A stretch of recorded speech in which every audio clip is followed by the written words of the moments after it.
What happens when the man who owns the company walks in with a delivery bag and no one knows who he is? Landon Neill had owned the delivery chain for 6 years. He'd bought it when it was just 5 stores. Since then, it had grown to 15 across the state. Business was booming, profits were strong, and every quarterly report that landed on his desk made it seem like things were running smooth. But Landon hadn't been in a store in over a year. Everything came through district managers, spreadsheets, and polished reports. And lately, those reports had started to feel too clean, too perfect. Then a note slipped through a handwritten complaint from a retired schoolteacher who'd waited over an hour for her lunch, only to receive it cold and wrong. She didn't want a refund. She just wanted him to know that something's changed. That was enough. He didn't want a filtered version. He wanted to see it himself. So he picked the busiest store 11, in a commercial downtown strip. It had high volume, lots of foot traffic, and a manager he'd never met personally. Actually, Landon had only met 4 of the 15 store managers face to face. The district team handled hiring. It was a corporate chain now. No one knew the face behind the brand. He grew out his beard, ditched the suit, and wore an oversized red jacket and scuffed-up jeans. He used a fake name Eli and signed up as a last-minute courier with the store's app-based delivery team. Since stores were often short-staffed during lunch rushes, especially on weekends, no one asked too many questions. The second he walked into store 11, the atmosphere felt off. It was loud, but not with hustle, more like tension. A large man with a clipboard barked orders behind the counter, while 2 employees worked silently, heads down. "Yo, you the courier? You're 5 minutes late," the manager snapped without looking up. "Yeah, sorry," Landon muttered. "Traffic was rough." "Whatever. Take these 3 orders building across the street. And don't mix them up this time." It was his first day. The guy didn't even know him. Landon blinked. Before he could say anything, a teenager walked in skinny, maybe 17, with a torn backpack and a delivery badge hanging from his neck. He looked tired, nervous. His name tag read, Ricky. "Hey, Mr. Dennis. I just came to pick up the order for 8th Street. The manager Dennis cut him off. "Of course you're late again. Do you even know how to read a clock? This isn't summer camp. You're lucky I even let you keep working here looking like that." Ricky froze, swallowing hard. "I'm sorry, sir. I was just at school and yeah, always an excuse. Look at you.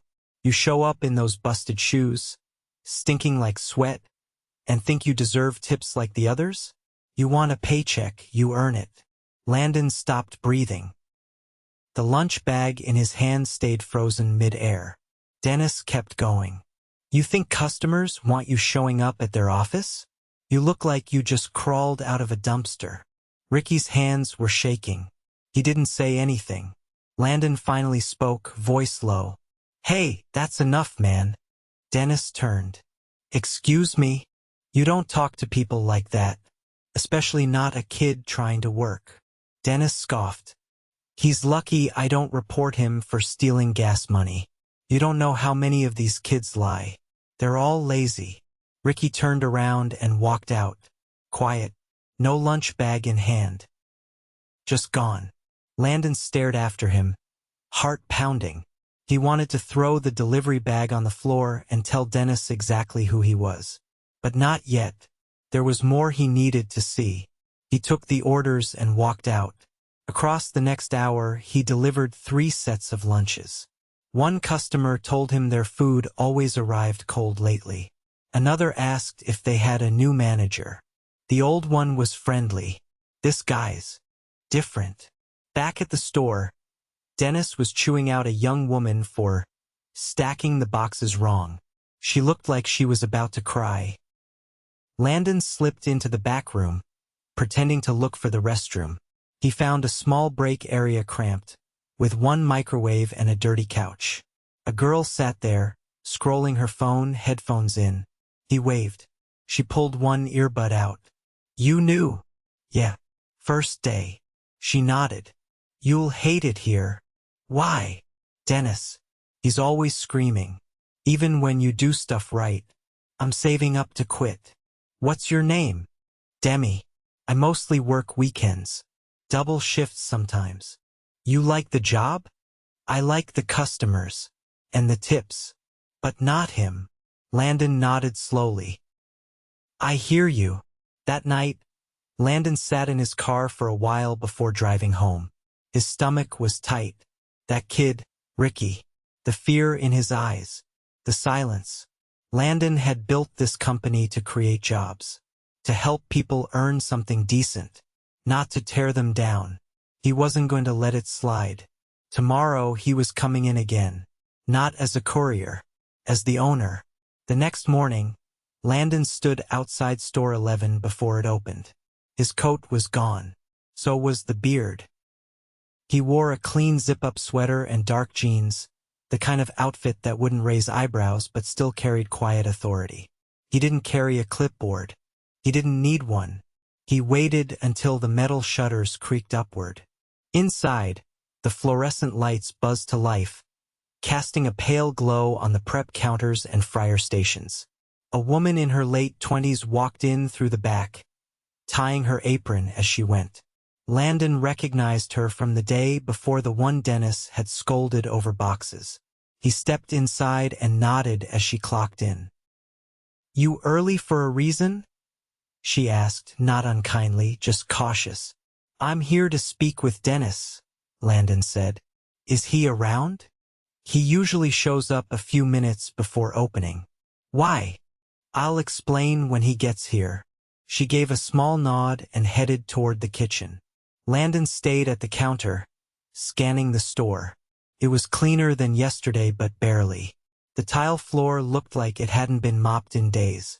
A stack of delivery bags leaned precariously on a shelf by the door. The air smelled faintly of old grease and something burnt. At exactly 8:23, Dennis pushed through the back door, carrying a large coffee. He didn't notice Landon at first. He tossed his keys on the counter and started barking toward the kitchen. Who left the mop bucket in the hallway? Someone trips and breaks something. That's on me. And I swear I'm not covering for anyone again. Dennis! He turned. His eyes landed on Landon. There wasn't a flicker of recognition. Yeah. My name is Landon Neill. I own this company. Dennis blinked. His mouth opened slightly, then closed again. I was here yesterday, Landon continued. You didn't recognize me because I was delivering orders under the name Eli. Dennis stared at him, the coffee cup halfway to his lips. I'm here for a reason, and I want you to listen carefully. Dennis lowered the drink slowly. You publicly humiliated a teenage worker yesterday. You berated multiple employees. You created a toxic work environment, and you did it so casually I can only assume it's routine for you. Don't. I watched you do it. Dennis's posture shifted, like he was about to plead his case, but Landon wasn't interested. You're done. Effective immediately. You can't just, I can. And I have. Dennis stepped forward, voice raised. Look, you don't understand what it's like trying to manage this place. Half the kids don't show up on time. I'm the only thing keeping this store from falling apart. The only thing falling apart here is the morale. And you're the reason. He gestured toward the back. Gather your things. You're no longer employed here. For a moment, Dennis didn't move. Then, without another word, he turned and disappeared into the back room. Landon exhaled slowly. Behind him, the woman from earlier had stopped wiping the prep table. She looked frozen. You're really the owner? She asked. Yes. She straightened. Can I ask something? Of course. Are you going to shut us down? No. But I'm going to fix what's broken. She nodded once, then went back to cleaning. This time, her shoulders were a little less tense. By 9, Landon had called in 2 regional supervisors, and instructed them to reroute deliveries from neighboring stores until further notice. Store 11 would stay open, but only for walk-ins and limited online orders. He wasn't going to let customers suffer, but he needed time to stabilize the team. By 10, employees started trickling in. One by one, they saw him standing behind the counter. Most looked confused, a few nervous. He addressed them together. "My name is Landon Neill. I started this company in my garage with a second-hand fryer and a borrowed van. I'm not here to give a speech, but I need you to understand something. What I saw here yesterday doesn't reflect the company I built." No one spoke. "I'm not here to point fingers at anyone but the person who created that environment. That person is gone. If you've been mistreated, I want to hear it. If you've been overlooked, I want to know. But I also need your help to get this store back on track." The girl from the break room, Demi, raised her hand slightly. "Yesterday, I told you I hated it here," she said. "I meant it. But if you're serious, I'll stay. I know the register, the fryer, and I can train new hires if you need it." Landon nodded. "We'll talk more after the lunch rush." He turned to another employee, a tall man with a buzz cut and a quiet expression. "You're Luis, right?" Luis nodded. "I saw you working the prep line yesterday. You kept things moving even while getting yelled at. That didn't go unnoticed." Luis gave a small shrug. "I just try to get through the day. You shouldn't have to get through anything. Starting today, you're team lead. Temporary for now. But if you want it permanent, we'll talk." Luis blinked, then nodded once. Before noon, Landon stepped outside. He scanned the street, looking for someone. He found him sitting alone on the curb across from the store, earbuds in, head down. "Ricky." Landon crossed the street. "Hey," he said. Ricky looked up, eyes wary. "You remember me?" "Yeah," Ricky said cautiously. "You were new." "I lied. My name's Landon. I own the company." Ricky's mouth opened slightly, but he didn't say anything. "I saw what happened yesterday. That should never have happened. And I'm sorry." Ricky shifted awkwardly. "It's fine. I shouldn't have said anything back." "No. You showed more restraint than I would have at your age." He paused. "I fired him." Ricky blinked. "Seriously?" "Seriously. And I wanted to ask if you'd come back. Not just as a courier. I want you inside. Paid hourly. Regular shifts. We'll figure out a role that works for you." Ricky shook his head slowly. "I'm not trying to be rude, but why me?" "Because you showed up. Even after school. Even after being talked down to. That tells me something about your character." Ricky looked down at his shoes. One of them had a frayed sole. "All right," he said quietly. "But only if I don't have to deal with anyone like him again." "You won't." They walked back together. Inside, Demi was helping a new delivery driver set up the app while Luis adjusted the prep schedule. Landon stood back and watched for a moment. The store still looked the same walls, same equipment, but the feeling was already different. He stepped into the back and pulled out his phone. "Get me a facilities team," he told the regional supervisor. "This place needs a deep clean and a fresh coat of paint. And contact HR. I want someone on site here for the next week to meet with every employee personally." He ended the call and looked around the cramped break room. The couch was still there, but now it didn't feel like a hiding place. Felt like a placeholder. Something temporary until better things came in. He said nothing else. He just got to work. By midweek, word had spread quietly among the other stores that something had happened at Store 11. Landon hadn't made any formal announcements. He didn't want this to be performative. He wanted it to be real. Executives didn't need a press release to do the right thing. That morning, he returned earlier than usual. The doors weren't open yet, but the lights were on. He stepped inside to find Demi and Luis already moving through prep. Demi was portioning sauce packets into bins without being asked. Luis was checking the fryer oil levels and had a clipboard tucked under his arm. Landon didn't interrupt. He rolled up his sleeves and moved to the back. There were still gaps. 2 part-timers had quit after Dennis's departure. They'd apparently only stayed to avoid confrontation. The remaining team was holding things together, but barely. Orders had to be limited to avoid overwhelming the kitchen. The delivery schedule was still spotty. And the break room, despite being cleaner, was still just a converted storage corner with a dented microwave. But it wasn't hopeless. At 10, HR sent someone down. A woman named Clarice, sharp-eyed and decisive. She had already scheduled one-on-ones with every crew member and brought a printed form for anonymous feedback. Landon met her in the office and laid out his expectations. "I'm not just looking for complaints," he said. "I want to know what they need to do their jobs better. What's missing? What's broken? I want specifics." Clarice nodded. "I'll start with the ones on shift now. Everyone else is scheduled for tomorrow and Friday." When the lunch rush came, Landon stayed off the floor. He took a spot by the door, observing. It wasn't smooth. Orders came out slower than usual. One customer had to wait nearly 15 minutes for a sandwich. But unlike before, no one raised their voice. Demi was calm but direct with the customer. Luis made eye contact with each driver as they picked up orders, confirming the names before handing them off. Ricky showed up halfway through the rush, this time in a clean company hoodie that Luis had found in storage. "You good today?" Landon asked, stepping beside him at the pickup counter. "Yeah," Ricky said. "It's still kinda new being back inside. But it's better."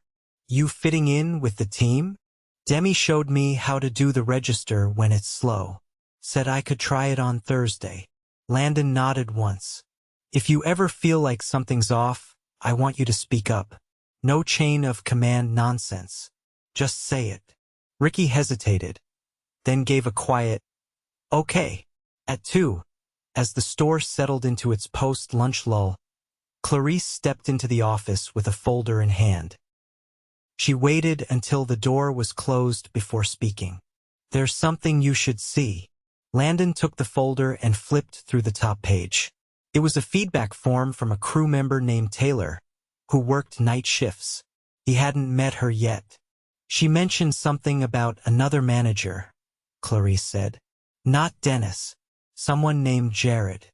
Apparently he's from Store 9, but he's been covering evenings here since last month. Her description of his behavior matches what you saw with Dennis. Only worse." Landon scanned the paragraph. Jared had reportedly refused to allow breaks, accused staff of stealing food without evidence, and once told Taylor she shouldn't be working the front if she didn't look the part. He looked up. "What does that mean?" "She's been here since last summer," Clarice said.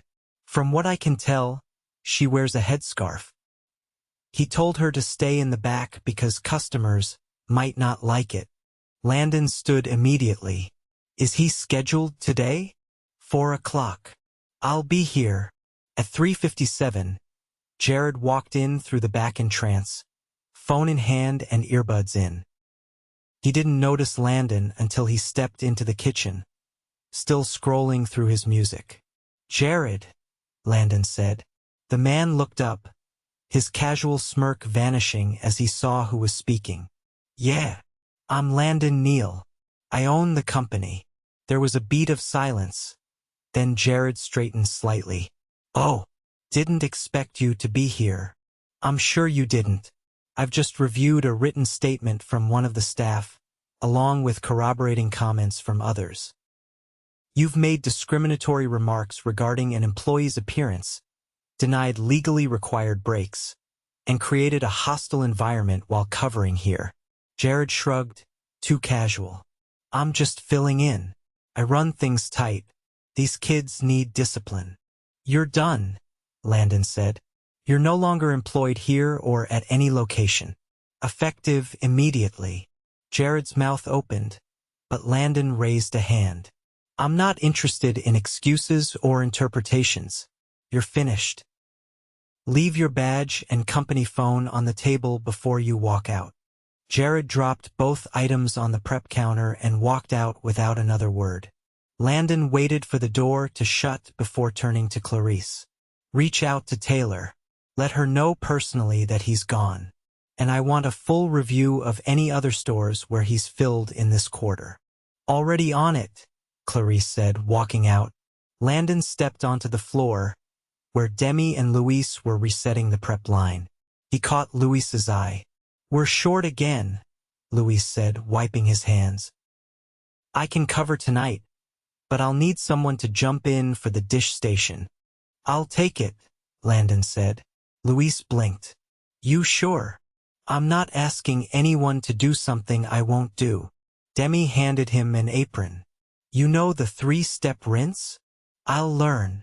By 6, the store was buzzing again. Landon stood at the sink, scrubbing trays and scraping hardened sauce from lids. His back ached, and his hands were raw from the hot water. But no one treated him differently. He wasn't the boss in the room. He was just another set of hands. And that was exactly what he wanted. When the shift ended, Ricky stayed behind to wipe down the counters. Luis shut down the fryer and stacked the baskets neatly. Demi was counting the last of the drawer cash. As they moved through closing, Landon stepped outside for air. The street was quieter now, the last of the evening customers walking past with takeout bags. He leaned against the wall just outside the door. A crew member from the night shift emerged, a young woman wearing a dark hoodie and a patterned headscarf. She paused when she saw him. You're the guy who fired Jared. I am. I just wanted to say thanks. I didn't think anyone actually cared. I do. And I'm sorry it took this long. She gave a small nod, then looked back toward the store. It's weird. It already feels different in there. He nodded once. That's the goal. She stepped back inside without another word. Landon stayed outside a little longer, watching the streetlights flicker on.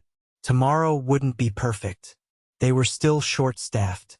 The equipment was overdue for servicing. And he'd need to rethink the entire training structure if he wanted to prevent this kind of culture from growing again. But for the first time in a long time, he felt like the heart of the company had a pulse again. And he wasn't going to let it flatline. The following Monday arrived with a steady drizzle and the kind of early gray sky that made everything feel 2 shades quieter.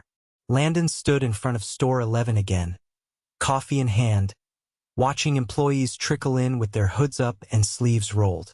Luis was first carrying a crate of bottled water he'd picked up on his own time after hearing the tap filter in the break room had gone bad. He set it down by the lockers without a word and moved straight to prep. Landon didn't interrupt.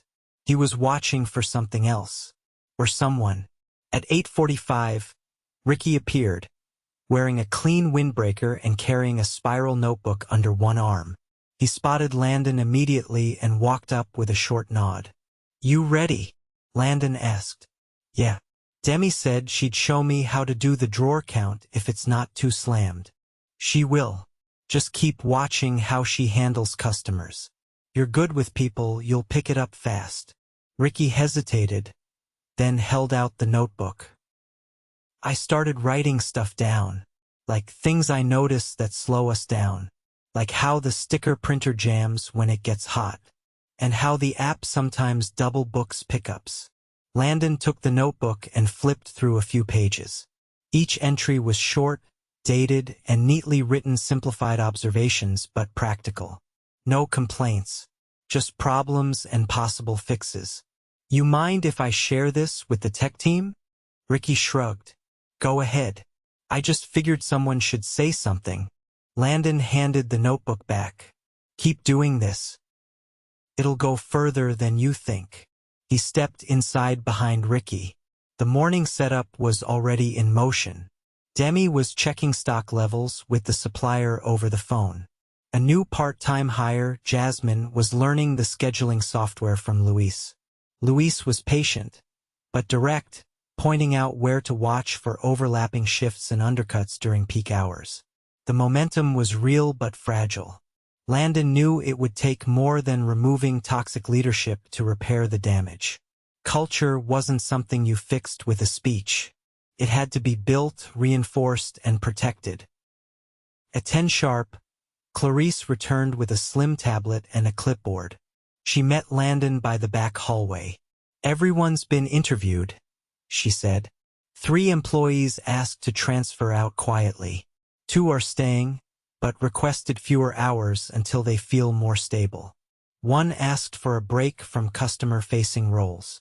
"Give them what they need," Landon said. "No questions asked." Clarice nodded. "There's something else." I pulled past incident reports tied to Dennis and Jared. HR flagged 2 complaints that were never escalated. One of them's from last December. Landon's jaw tensed. "And nothing was done?" "Not beyond a note in the file. No follow-up." "Then we have a structural problem." "We do," Clarice said. "And it's not just here. I've started reviewing our escalation protocols. There's no defined timeline for how long a store can operate under temporary management. That's how Jared ended up bouncing between locations without accountability. We also don't require regional leads to follow up on store-level complaints unless it's marked urgent. That needs to change." Landon pulled out his phone and opened his calendar. "Block out Thursday. I want every district manager in the same room. We're redoing the handbook from the ground up." Clarice made a note and stepped away. Back on the floor, the first lunch orders were rolling in. Landon stayed behind the counter, helping bag meals and double-check stickers. He caught a new driver, Kyle, entering the wrong delivery ID into the app. "Hold up," Landon said, tapping the screen. "You're heading to Parkside, right?" Kyle looked up. "Yeah. Wrong order. That one's going to the plaza. Check the ID again." Kyle paled. "Sorry, I just started last week. I didn't know the prefixes were different." "They are barely. It's a design flaw. We're fixing it. For now, always read the last 4 digits, not just the first." Kyle nodded, clearly embarrassed. Landon kept his voice low. "Don't stress it. You caught it before it went out. That's what matters." As Kyle left, Demi stepped beside him with a tablet in hand. "We just got a group order 20 sandwiches for a construction site near the stadium. We staffed to handle that?" "Barely. I can cover the grill, but prep's gonna fall behind." "Ricky," Landon called. "You up for rolling sandwich wraps?" Ricky raised an eyebrow. "You're asking." "I'm asking." "Yeah, I'll try." By 11:30, the store was in full swing. Landon bounced between stations wrapping, sorting, checking for missing sauces. He didn't step in to lead, just to support. And the team responded. Jasmine handled the phones with confidence, taking down a catering inquiry without having to check twice. Luis had set up a temporary bin system to separate in-store from delivery orders, shaving at least 30 seconds off each pickup. Demi floated between stations, anchoring the line without micromanaging. By the time the rush ended, the team was exhausted but not defeated. Landon stepped into the break room, where Ricky was wiping his hands on a paper towel. "You all right?" Landon asked. "Yeah. That was a lot, though. You kept up. You did good." Ricky sat down slowly. "It's different now."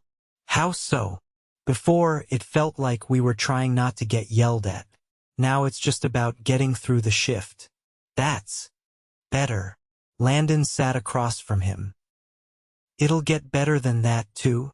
Ricky nodded, but didn't say anything else. That afternoon, Landon stepped back into the office and opened his laptop. He sent 3 emails. The first was to the facilities team. Approve a budget for a full break room remodel, new fridge, clean seating, a working coffee machine.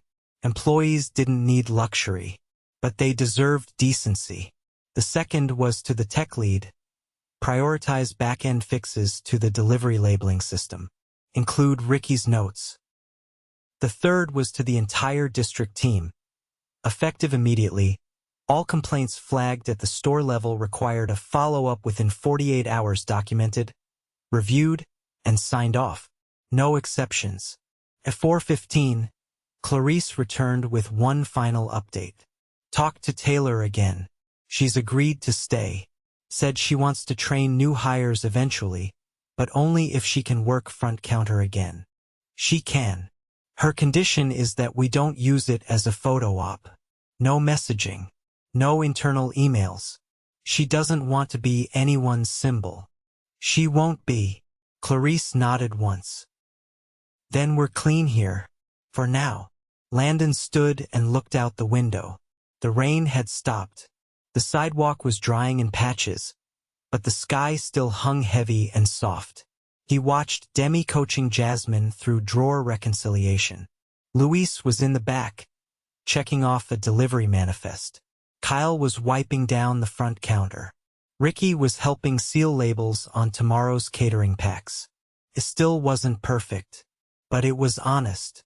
And it was his again. Not the brand. The people.